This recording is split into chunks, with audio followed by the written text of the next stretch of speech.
It's a big show. I must dig my dig in the mashed potatoes. Go hog.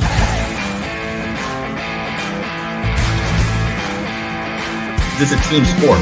It's not a talent-based sport.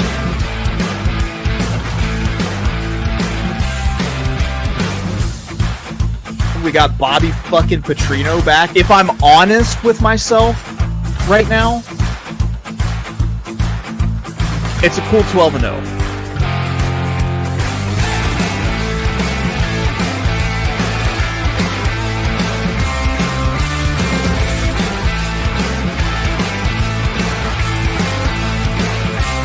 Oh, look at that tornado.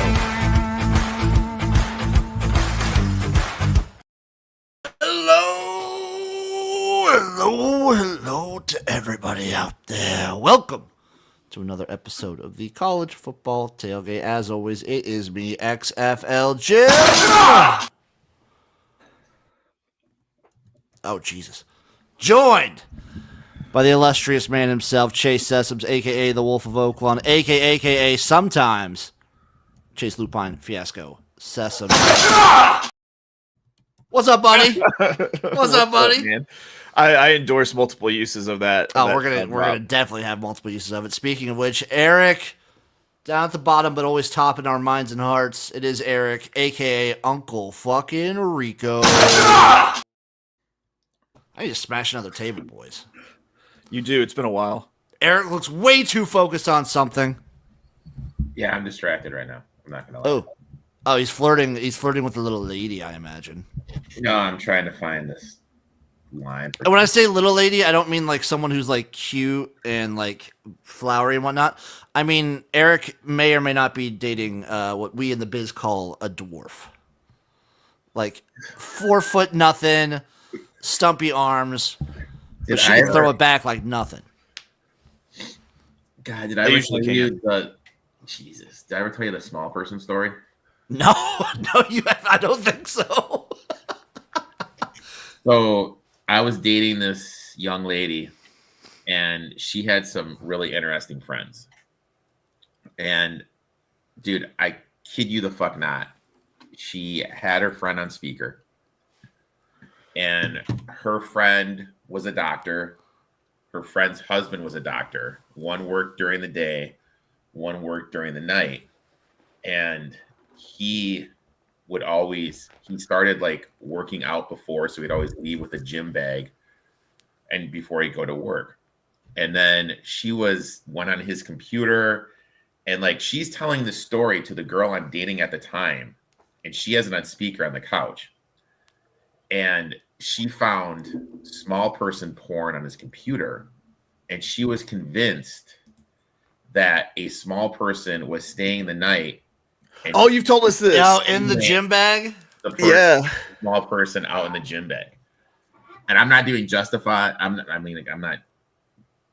saying it? I'm not doing the story diligence with what this lady was saying, but it was fucking hilarious.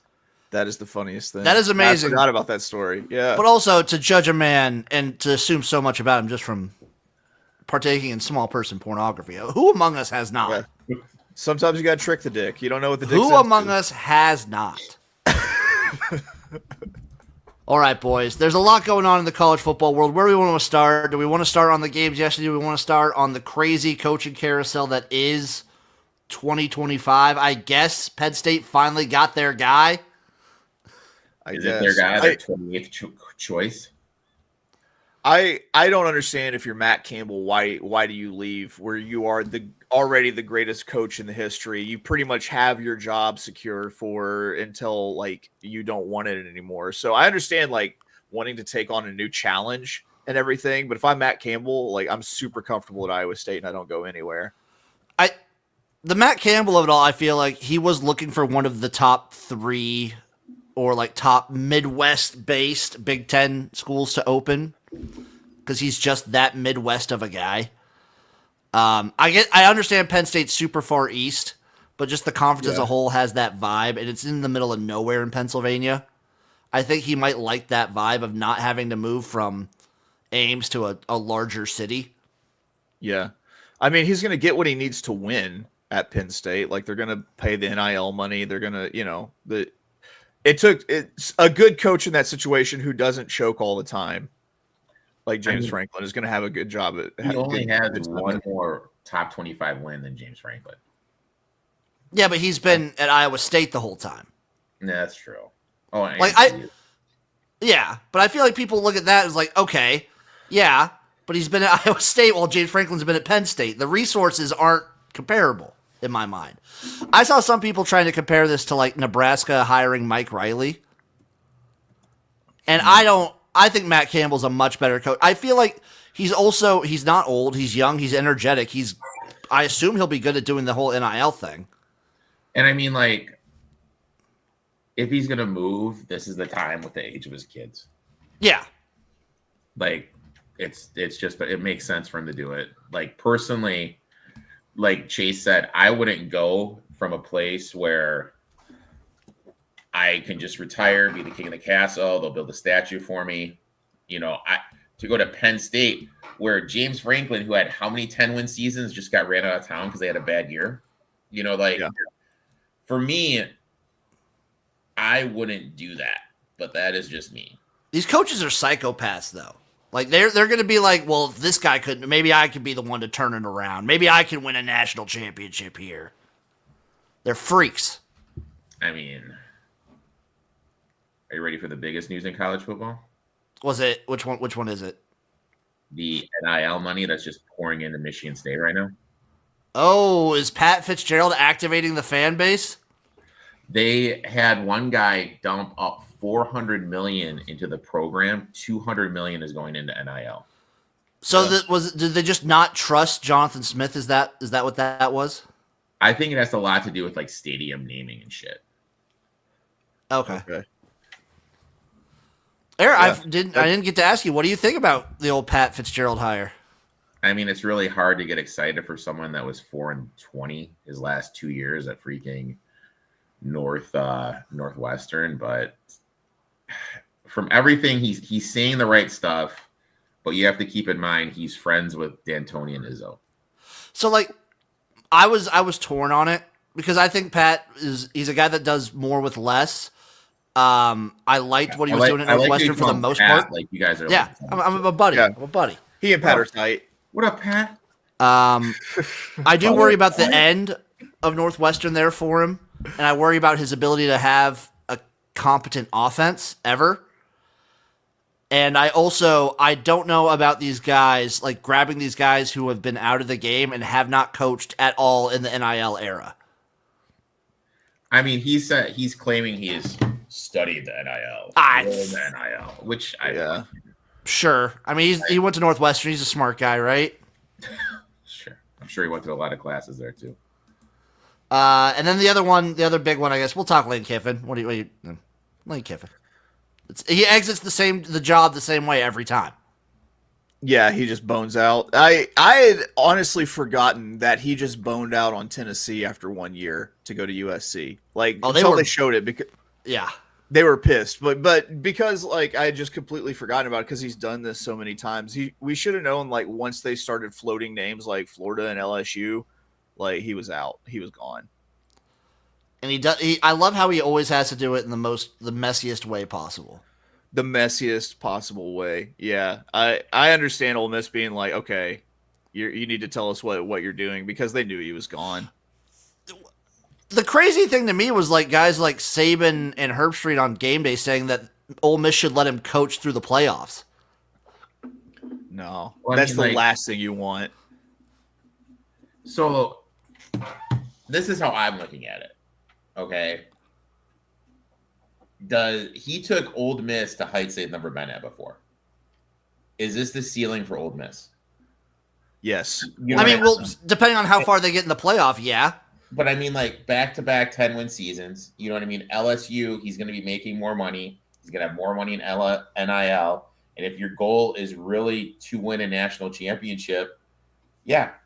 You know what I mean? I get it. Like, I would probably do the same thing. Did he handle Did he handle it the right way? Probably not. But everything you read says the guy just loves fucking with people. This is what he likes to do. The other thing is I would try to coach too. Like if I was like switching jobs, and I would ask the coach too. But Old Miss shouldn't do it because they know that that's going to just make those kids more than likely go to LSU. And regardless of the situation, as soon as Old Miss loses, those kids are gone. Those kids are gone. Lane's going to be on the phone with them. He sent Weiss Jr. back to be the OC for the game, for the college football run. Most of those kids are just going to follow him to LSU, man. What do you think about Pete Golden getting like the full job? No, not even an interim. That's what we call a panic hire in the industry. Yeah. We call that a panic hire. You had the whole national sign, first of like how many national signing days do they have now? 2. Well, the first of those 2 coming up, and they wanted somebody in place, and so they just flailed and took Pete Golding. I don't know. So Ole Miss, I always say this to Jim, and I'll say it for everyone else, is a never had shit college football program, or sports in general, never had shit. And so like I think 10 wins is like the pinnacle of what they can do. To me, I mean, if they make a decent run in the playoffs, that's something they could do. I don't care if they're favored in their first playoff game. I'm betting against them. Oh, for sure. But I'm saying if nothing's changed and Lane is still there fully, I was like, they could make a decent run. Yeah. If Lane's there, they could fuck around and do some shit. Yeah, but like that's kind of like the ceiling to me for an Ole Miss right now is like maybe they can make the quarterfinals, and if they get a super lucky draw, all like Notre Dame last year, maybe they can make the championship game, and then who knows? Where are they projected right now? I think they didn't lose their spot, so they're still top 6. I think, right? They're number 6. I think so.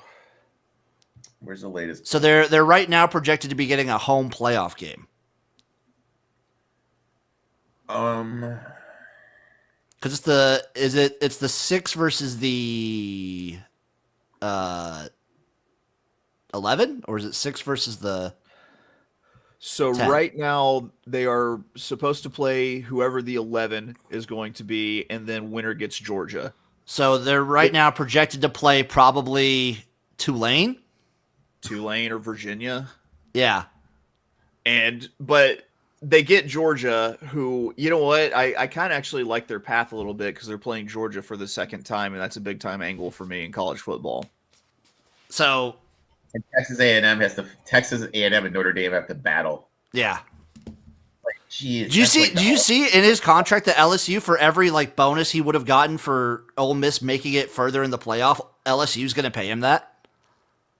Yeah, I mean that's what you call having a good agent, Jimmy. Yeah. For all the bluster that the governor of Louisiana said, it's like we're not gonna bow down to these agents. We're not gonna be taken advantage of. That was a lot of shit.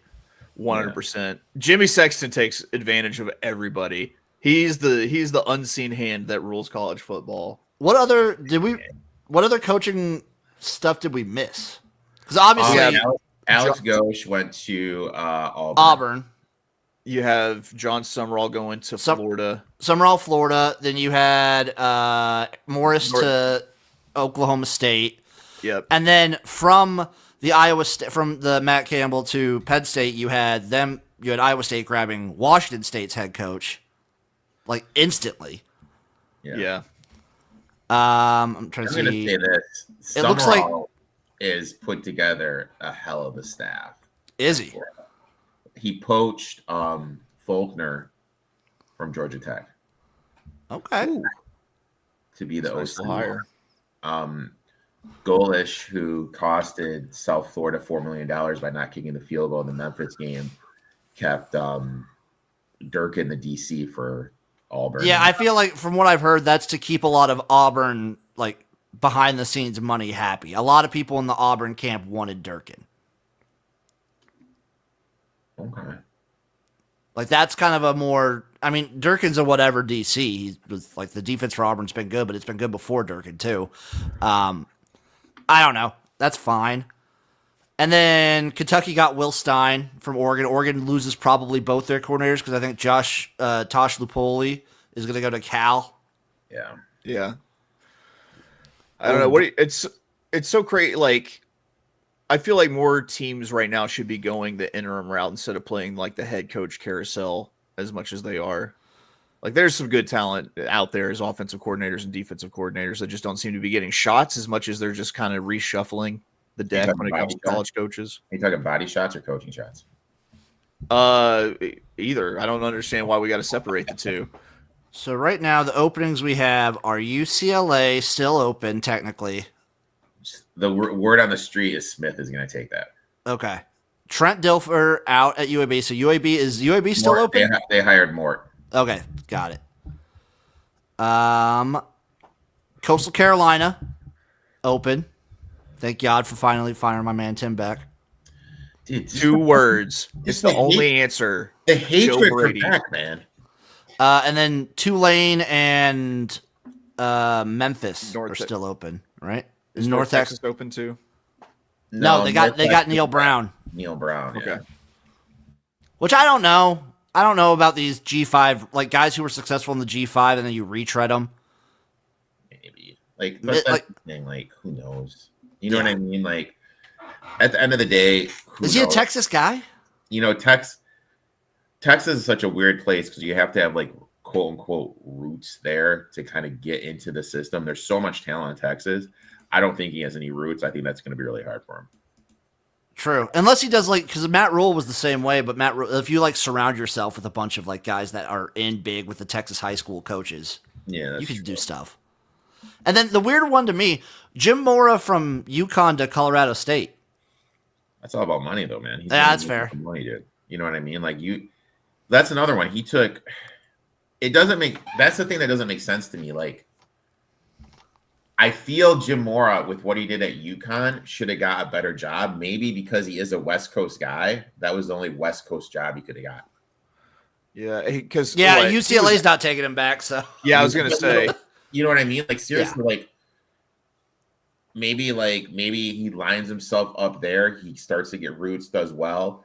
What does Dion got? 3 more years tops left with his health at Colorado. Then Mora can just slide over to Colorado. I mean, just a thought. You know what I mean? Because that move to me just says I want to go west. And then I like Brian Hartline to USF. Will that affect?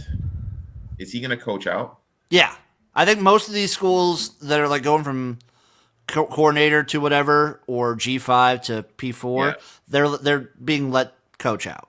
Okay. All right. And then Chase, what do you feel about your boy Silverfield? I texted Chase. Ryan Silverfield from Memphis. This is such a I don't know what we were thinking. I think we panicked because of, once again, signing day. But I mean, you talk about someone who had FedEx money behind him in a G5 school. And he just couldn't. I don't know, man. I don't know what we were thinking, other than it was just sheer panic. I hate this hire. Fortunately, I've been dead on the inside for a long time when it comes to Razorback football. I was because I mean, I don't know. I want to hear what you guys think. If you think it's as bad as I think it is, I think it's got. What's his contract? I don't know. Too much, probably $6.5 million his first year. With 100,000, okay, 33.5 million over 5 years. I mean, that's cheap enough that it does. This is kind of a punt. Yeah, this is a punt.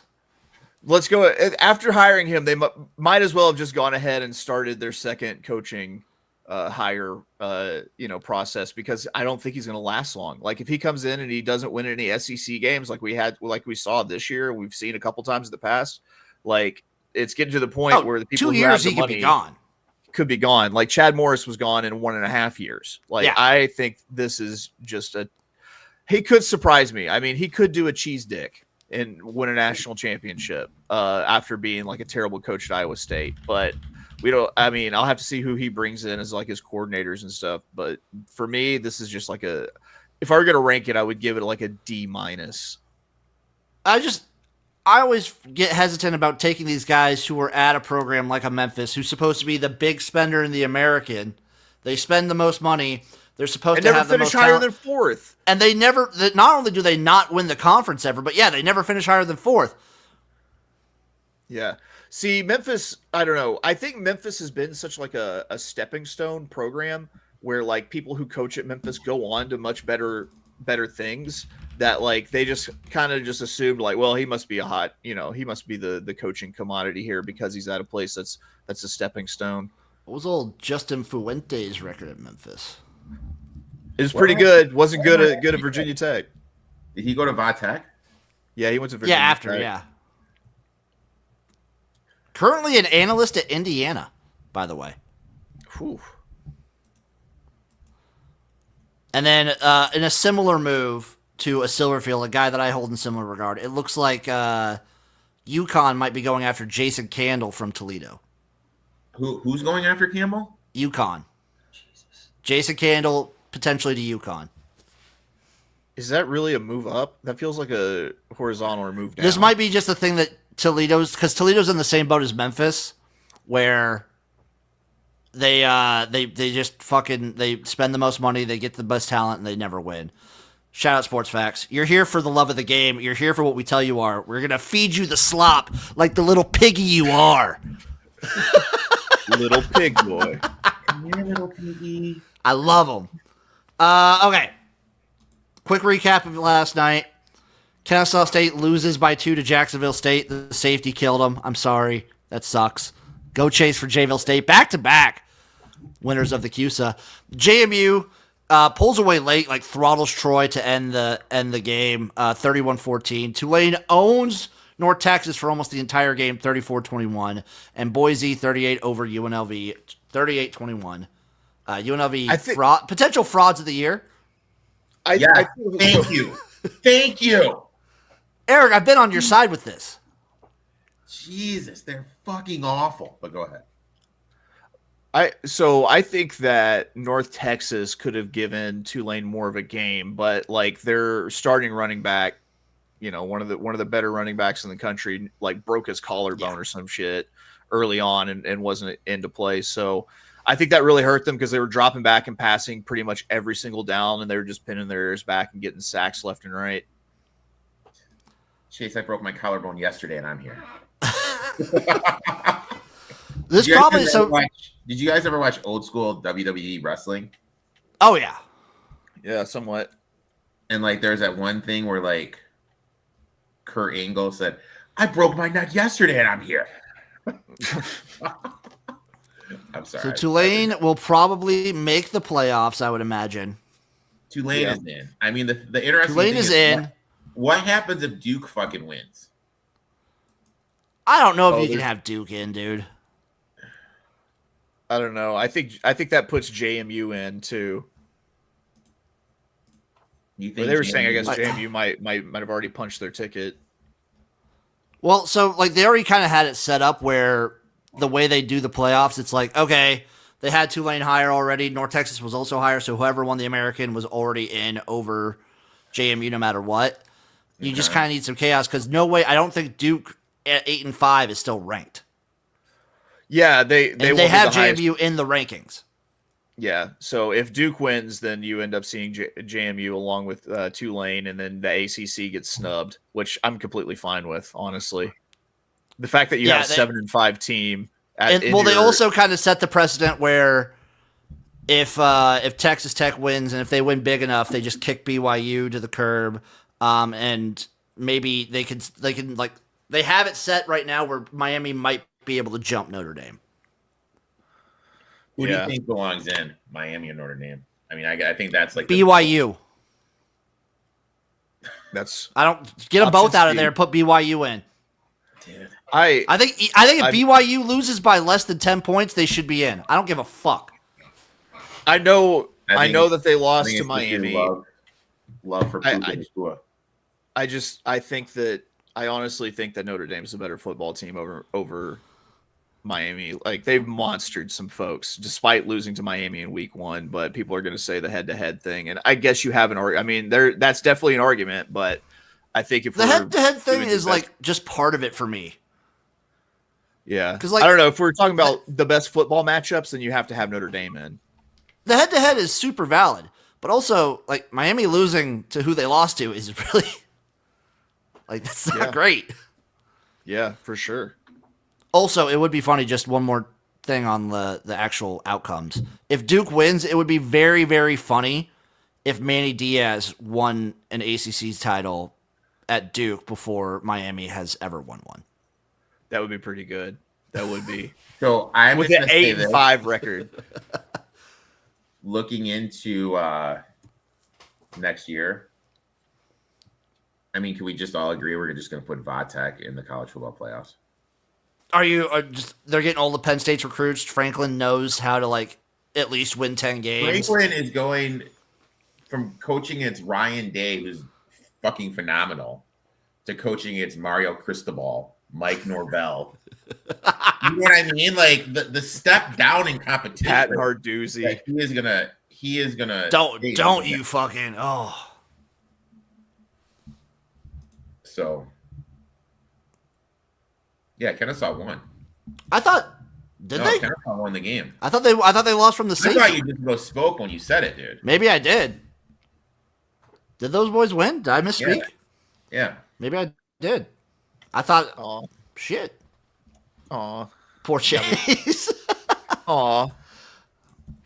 Maybe I was because I was reading it off, so maybe because I did watch it. 1950 Kennesaw State. That was right then. Aw. Poor Chase. Poor Chase. Yeah. Yeah. You boys ready? Talk some games today. Make some picks. Let's get after it. Big 12 championship game coming at your face. 11 a.m. Central Time. BYU at Texas Tech. One of the rematches going on. One of the 3 rematch games going on today. Texas Tech is a 12.5 point favorite. Over under 49.5 plus 390 on the money line for the Cougs. I got something. I got something here. We all do. Start it off, Erik. I just went Roberts over 44.5 receiving yards. Was banged up last weekend since Cincinnati. Healthy now. When he's right, volume plays playmaker. He's gone over this number in 7 games, averaging 64.8 yards, 16.6 yards per reception. Texas Tech strength is a front 7. They're going to limit what BYU wants to do in the running game. BYU struggled running the ball last game. Roberts went over this total when they played earlier. I think Roberts is going to see plenty of work throughout the air. I bet this at 44.5. I'm looking right now. It's drifted up. It's in the 53, 54.5 market range. I'd still play it anything under 57.5. Well, yeah, to your point, I'm pretty sure this was their match previously was Bachmeier's like most attempts of the season easily. Yeah. So they're definitely gonna Texas Tech will want them to air it out. Yeah. Well, I mean, Texas Tech is so good in the trenches. That's all. Oh yeah. So Exactly. I think Roberts is in for a good game. Like I know some people like laddering. Like I wouldn't be against laddering him up too. But I think Roberts is going to be in line for a huge game. So I know that Texas Tech stomped BYU a couple weeks ago, and I know this is technically a neutral site game with it being in Jerry World. Should be a pretty heavily Texas Tech crowd, you would imagine. But I do think there will be a few more Mormons in attendance here. And I think it's hard to beat a team twice. It makes me think that BYU is actually going to keep this game a little bit tighter than people expect. I'm taking BYU plus the 13. I'm not going to sprinkle here because I do think Tech and that defense probably holds sway here. But I think that BYU 13, considering that Bear Bachmeier, just like every single week, he's learning more as a starting quarterback. He's going to be getting better. I'm going to go ahead and say BYU covers this big ugly number, but they don't win outright. I like the BYU covering angle. I think BYU's defense is a little underrated. I think they actually, looking back, and I did a little bit of a rewatch of this game. BYU's defense, a little underrated for how many turnovers they gave Texas Tech. Yeah. How many field goals they ended up like holding Texas Tech to and how poorly Texas Tech was doing in the red zone. Yeah. I bet the first half under here. First half under 25.5. I think the defense has come to play. I do think Bachmeier, hopefully he balls out. I'm rooting for BYU hard in this one. Maybe they're invigorated by keeping their coach and the crumble cookie money coming in. And they just ball the hell out and they say, hey, guess what? Mormons are rich too. I could see this also being like a guy too. Like some guy has there's a couple different guys. The Mormons have shooters. I could see this being a backdoor kind of game because if Texas Tech gets way up, what are you going to do? You're probably going to sit your starters because you know that you're going to the playoff. Texas Does this Tech game matter for Texas? Like Texas Tech lose and they're still in, right? If they lose this game, we'll dump them down to 6, 7, maybe. They're definitely in. There's no way Texas Tech isn't going to get. Also, today at 11 a.m. is Central Time. The Mac Daddy, baby! Miami of Ohio, Western Michigan. The battle for the glory. Western Michigan, 1.5 point favorite here, over under 43.5, plus 102 on the money line. I got Miami. Here. I got. What do you got, Eric? I went Western Chase. Michigan minus 1.5. This defense is absolutely legit. Lowry, big part of the offense for Western Michigan here. He's topped 114 yards passing in 7 games, and he's facing a Miami defense that is now giving up 206 passing yards per game and 11 yards per reception. Lowry can move the ball. He's going to extend plays, get out of trouble, and most importantly, he does not turn the ball over. This matchup comes down to the trenches. Major problem for Miami. Western Michigan leads the conference in sacks. Tucker for them is a monster. He had double-digit sacks, one of the most productive edge rushers in the country. Now he's going to be facing a Miami third-string freshman quarterback in a championship environment. We need to remember Finn left to go prepare for the NFL draft. I don't know who's telling Finn he's an NFL quarterback, but I mean, that kid seriously needs to take a look in the mirror because you're not an NFL quarterback. He left the team. They went to the backup who has struggled. Then they went to this freshman, Gotkowski, who has looked good, but he has never faced a defense like this. This defense is top 20 success rate against the run and the pass, and they're exceptional at taking away what opposing teams want to do. They're going to take away the run. They're going to force this kid to get back here, and then my boy Tucker is going to make his life a living hell. They're top 30 in defensive success rate against both the run and the pass, top 25, limiting quality drives here. I just think this is just way too much for a freshman quarterback in a championship setting who's third string to go against this defense. I'll take Western Michigan minus 1.5. Chase, you bet this? I mean, it's a system play. We got a directional Mich school in the MAC championship. Yeah, I'm going to go ahead and take them to cover. I am betting the under. Under 43. Like the defenses here. And I'm not going to be sacrilegious. Teams are like offensive juggernauts. No, neither of them are. They both play solid defense, and they both it's good coaching all around. It's going to be a clean, low scoring. It's going to be ethical football. Ethical football. Ethical football. That's what we're going to be on. Complimentary ethical football. Moving into the afternoon, 3 p.m. Central Time, the SEC championship game. Georgia, Alabama. Georgia 1.5 point favorite here, over under 48.5, plus 105 on the money line. Chase, as the get out your dowsing rods, as the man who always has this game pegged. Yeah, I know what's up here, and it's going to be Georgia minus the 2. I think that even though that Georgia, I guess, hasn't won this game, they're 0-5 against Alabama when it comes to playing in the SEC championship game. I think it was the stat I saw this morning. But I think Georgia gets it. You're playing a team, once again, playing them twice. These teams seem to flip-flop quite a bit. We don't have the Saban as a dog factor anymore since Kalen DeBoer took over. Give me Georgia here. I think Georgia goes ahead and wins this by at least a field goal. I was waiting until your pick to actually make my pick, since I've just tailed you on these every single time. It's true, you have. I don't know what it is, but your takes with Georgia, Alabama are always spot on. I did bet the over. Yeah, I see that. Fast indoor. Yeah. I have a bet in this game. Erik. I just went Horton over 34.5 receiving yards, third on the team in catches and receptions.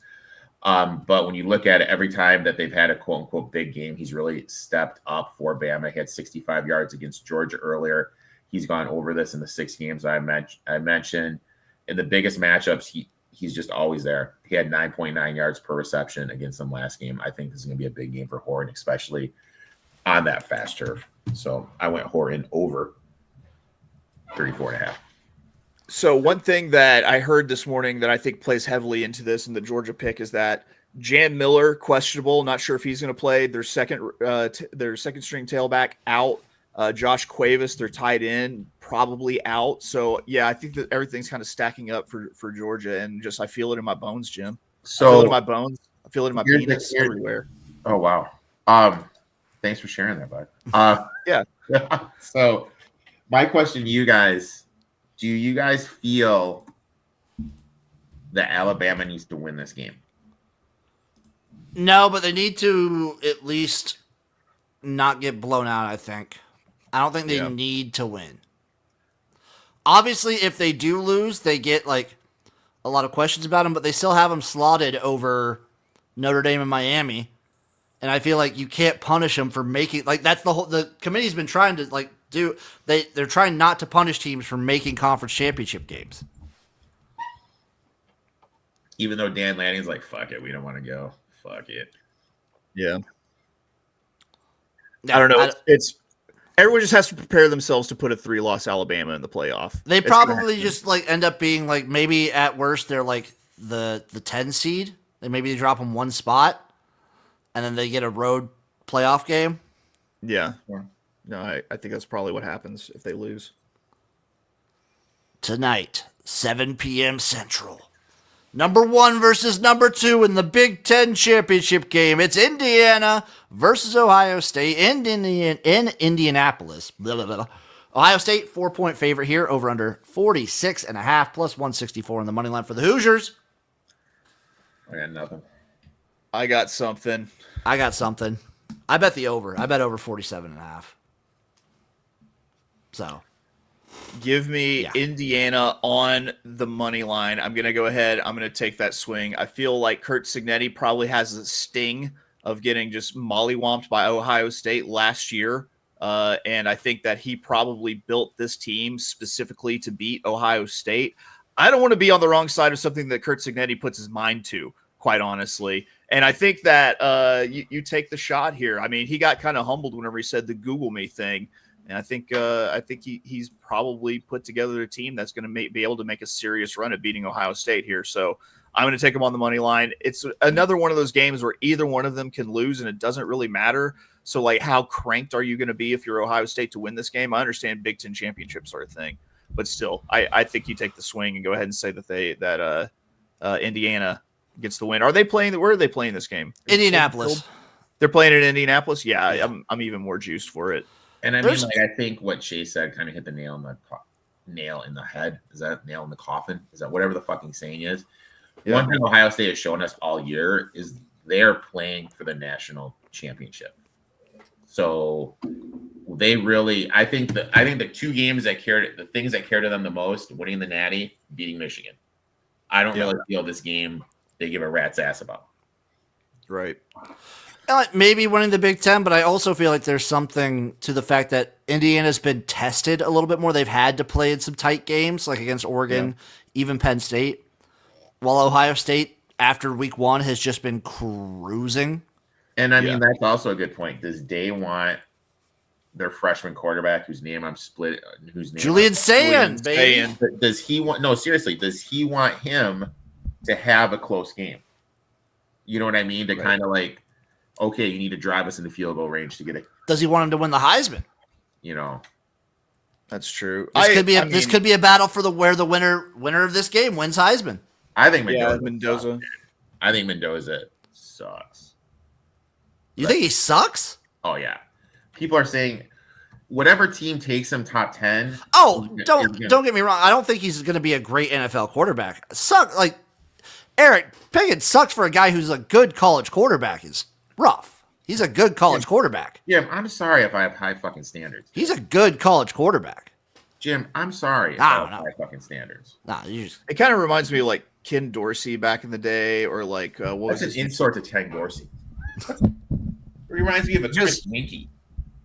Well, the way I say this is just like the offensive line is just so good. It's like not like he faces any sort of pressure at all. He could get the snap, set it down on the ground, do a couple jumping jacks, pick it back up, and no one will have touched him.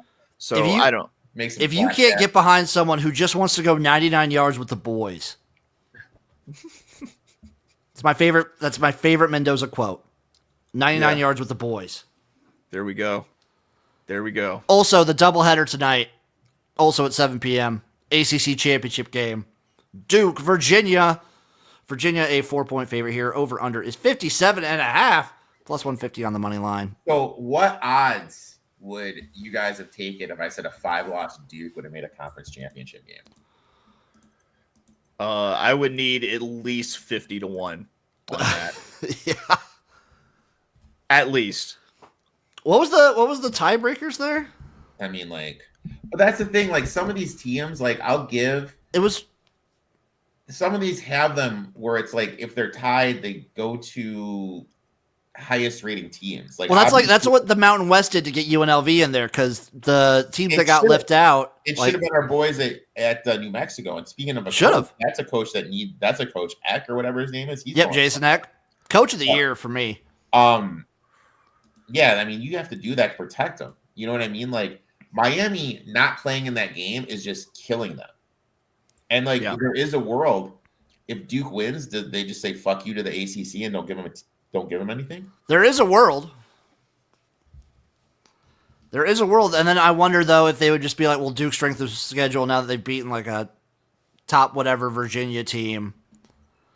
Right, propels them past JMU, who hasn't played anybody, and they just say we got to get somebody in there. But then whoever's playing Duke is like loving life. Right. I mean, is there going to be a bigger fade in a bowl game than Miami if they don't make the college football playoffs? No, it might be Florida State-esque. I mean, yeah. You guys have a take in this game? Because I bet Virginia because they played already. I know I'm going contrary to everything I've said about, teams playing a team for the second time. I honestly think Virginia covers this. I took a minus the 3.5. Duke's defense is non-existent basically. And maybe they turn it into a shootout because I do like what they're doing on offense. I like Darian Mensah, but no. It would be okay. So what's the ultimate chaos scenario? BYU wins, Duke wins, Alabama loses, like big to Georgia. Yeah, I think that would be it. That would be if that happens, we will have no earthly clue who is going to be in the playoffs and where. Because I think that right now, if everyone holds serve, or even with one upset, we still have a pretty good idea of who's going to be where. And what moves. There are 4 teams that are locked in. I think Texas Tech, Georgia, Indiana, Ohio State are locked in that play. Yeah, this week. I think Alabama's kind of locked in unless they get blown out. Yeah. So that would do so much. That would be so fun. God, I hope so. How many losses Bama have? 2? They have 2 right now. They have lost to Florida State, which everyone's just ignoring, by the way. Yeah, everyone's just ignoring the fact that Alabama lost to this Florida State team. And then they have a loss to Oklahoma, and then an almost loss to a not good Auburn team. Dude, They should have lost that game. Yeah. They were outgained by 200 fucking yards. I think Auburn just turned it over again in the fucking red zone.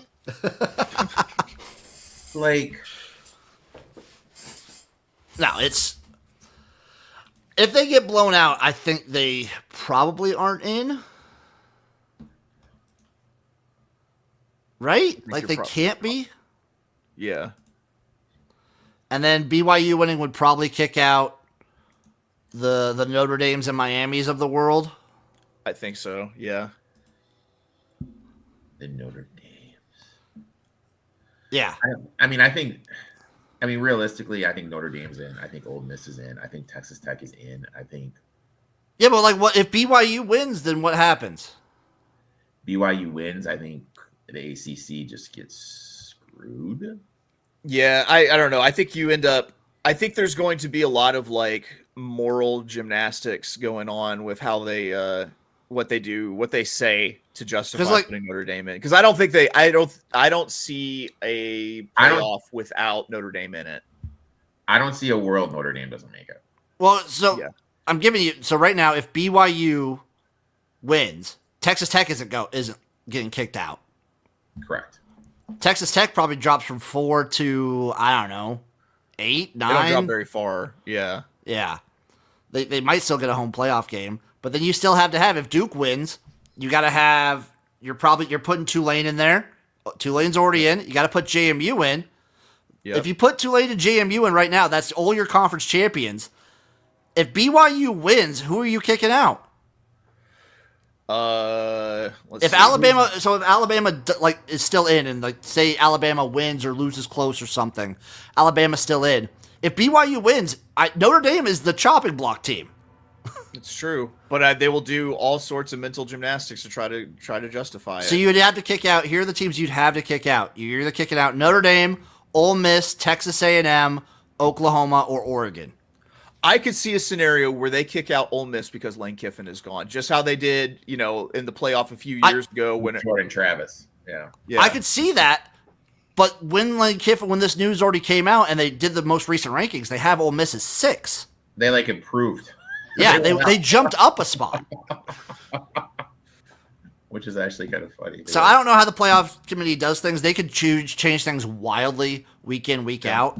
But I feel like if BYU wins, that's like the worst case scenario for Notre Dame. Can we just put this out there that possibly like the dumbest man in college football is running the committee right now? Do you know who's running the committee? It's Joe your Clapp. Check, is it? Joe Clapp? Hunter Yurachek for the AD at Arkansas. He just hired Ryan Silverfield, and we're trusting this man to give us a cohesive plan for a 12-team playoff. Get the fuck out of here. I love it. Any other? I have a couple other plays. I got Lehigh -4, Montana State -27.5. By the way, in the FCS playoffs, a true playoff. Did you guys do any round robins or anything this week? I have some college basketball and I have a round robin too. Okay, I've got locked in a 5-team parlay. Yeah. I've got a winners parlay, which is Texas Tech, Miami of Ohio, Bama, Virginia, Ohio State. That's just a little 12-1. We're all winners here, Jim. Those are all just but I took it's favorites on the money line for some of those. It's gross, but it's 12-1. Chase, what do you got? We got Virginia -3.5, BYU +12.5, Georgia -2, Hoosiers money line, Western Michigan -2, $20 parlay back 689.44.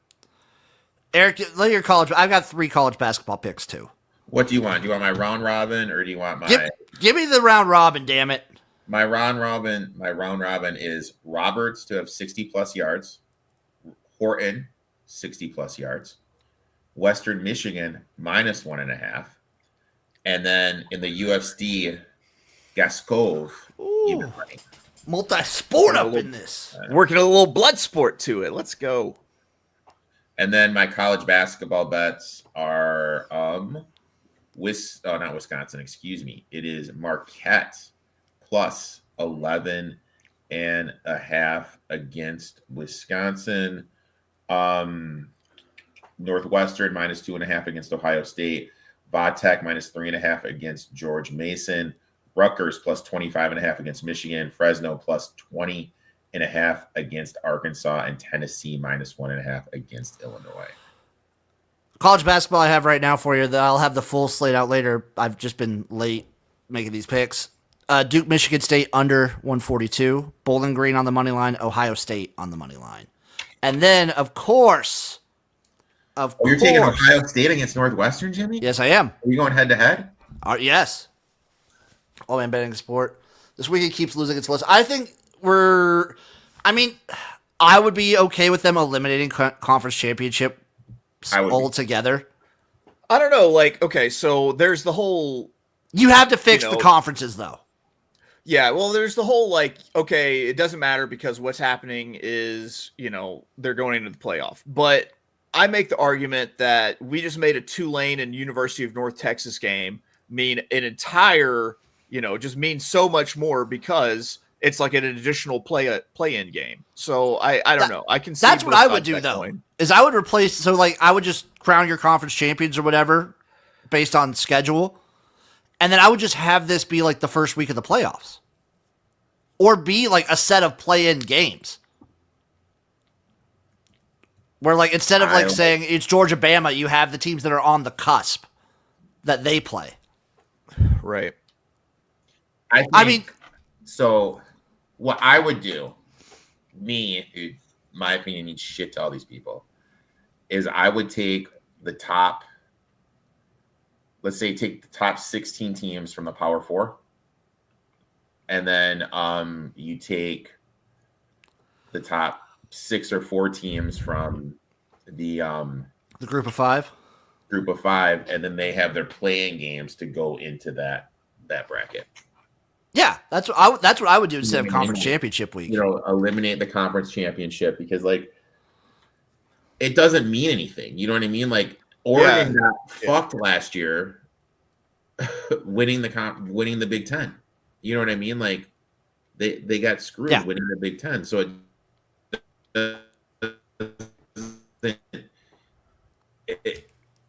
the lunch is just not that important. Do the regular season, that's fine, whatever, who cares? And maybe we're going to get to a point where in college football there is no conferences. It's just one big goulash of teams. I like the word goulash. I like that, but also I would hate that because then the committee's just gonna, who they're picking every time. That's true. I pick just like these. There's a handful of teams that will just be in before they even play a game. And then to end, the XFL gym, dirty, slobby, gross, disgusting.